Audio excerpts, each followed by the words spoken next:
మనకు పూనా ప్యాక్ట్ ద్వారా బాబాసాహెబ్ అంబేద్కర్ మహాత్మా గాంధీ పూనా ప్యాక్ట్ ద్వారా పొలిటికల్ రిజర్వేషన్ అనేది ఒక అగ్రిమెంట్ చేయడం జరిగింది.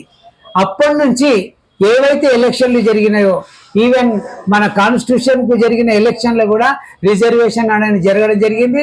ఈ రిజర్వేషన్ అనేది ఆ రోజు మనకి స్టార్ట్ అయింది. ఇకపోతే మన కాన్స్టిట్యూషన్ వచ్చిన తర్వాత 1926 జనవరి నాడు మనం రాజ్యాంగాన్ని ఇంప్లిమెంట్ చేసుకున్న రోజు.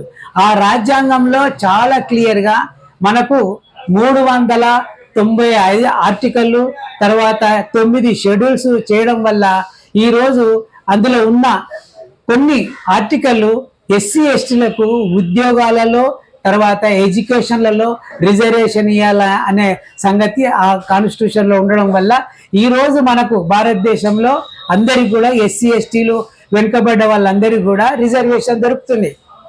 అలాగే ఆర్టికల్ 40లో కూడా వెనుకబడ్డ తరగతులు అంటే బీసీలకు కూడా రిజర్వేషన్ అవసరం అయితే ఇవ్వాలి, దానికి ఒక కమిషన్ వేయాలని కాన్స్టిట్యూషన్లో రాసినందుకు 1953లో కాకా కాలేల్కర్ కమిటీ వేసి దాని రిపోర్ట్ పక్కన పెట్టడం జరిగింది. అలాగే అదే రిపోర్ట్ను మళ్ళీ విపి సింగ్ వచ్చిన తర్వాత అది మండల్ కమిషన్ వేయడం వల్ల మండల్ కమిషన్ రిపోర్ట్ ద్వారా ఈ ప్రభుత్వము బీసీలకు కూడా ఎడ్యుకేషన్లో, తర్వాత ఎంప్లాయ్మెంట్లో 27% అనేది జరిగింది. అలాగే సోదరులారా, ఇదే కాకుండా 10% ఎకనామికల్ వీకర్ సెక్షన్ వాళ్ళకు కూడా ప్రధానమంత్రి గారు రిజర్వేషన్ ఇచ్చిండ్రు. అంటే ఈరోజు ఎస్సీలకు, ఎస్టీలకు, బీసీలకు, ఓసీలకు అందరికీ రిజర్వేషన్.